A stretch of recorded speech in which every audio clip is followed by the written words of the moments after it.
2007 সালের 14ই মার্চ গুলি করে ভূমি আন্দোলনকারীদের হত্যা করার অভিযোগ উঠেছিল তৎকালীন প্রশাসনের সহ সিপিআইএম এর বিরুদ্ধে। কেটেছে 1.5 দশকের বেশি সময়, তাও নন্দীগ্রামের শহীদ তর্পণ বন্ধ হয়নি। 14ই মার্চ তো বদলে দেওয়া যায় না। দোল পূর্ণিমা থাকবে, পরীক্ষা হবে,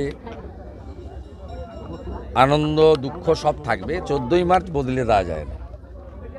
বর্ষতা বিরোধী সংগ্রামের একটি ঐতিহাসিক দিন এবং শাসক সংবিধান রক্ষা করার পরিবর্তে যেভাবে তার ক্যাডার এবং পুলিশকে দিয়ে রাষ্ট্রীয় সন্ত্রাস করেছিল, তার ক্ষতবিক্ষত এখানে চারিদিকে ছড়িয়ে আছে। এবং 14ই মার্চের পরের দিন 15ই মার্চ একটা পুরো গ্রামে, পুরুষশূন্য গ্রামে সব মহিলাকে অত্যাচার করা হয়েছিল শারীরিকভাবে। আমরা এই দিনটা পালন করি এবং শ্রদ্ধা জানাই। আন্দোলনের সঙ্গে যারা ছিলেন তারা যে দলই করুন না কেন, তাদেরকেও অনুরোধ করি, আমরা জানাই যে আসুন সবাই মিলে করুন। আজকের দিনে রাজনীতির কোনো জায়গা নেই।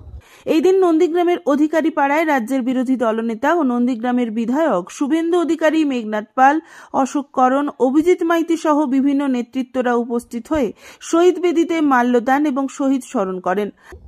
শাসক বদলেছে, ব্যবস্থা বদলায়নি।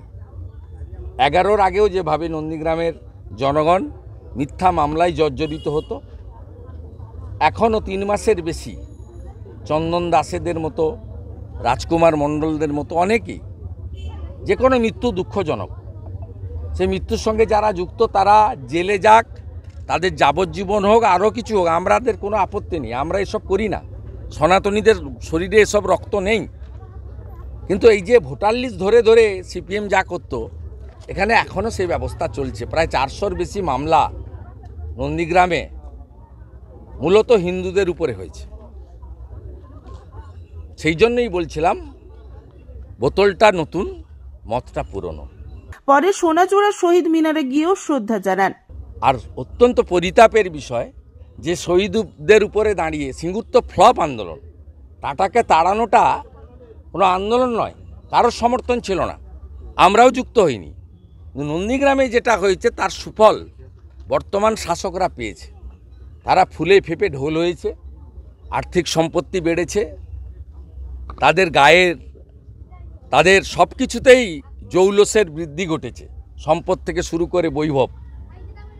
নন্দীগ্রামের মিসিং পরিবারদের যেমন অভয়া আজকে ডেথ সার্টিফিকেট পাচ্ছে না 8 মাস ধরে, বোন অভয়া। নন্দীগ্রামে 7 বছর পেরিয়ে যাওয়ার পরে যে কোনো মিসিং লোককে ডেথ ডিক্লেয়ার করার নিয়ম আছে ভারতবর্ষের আইনে।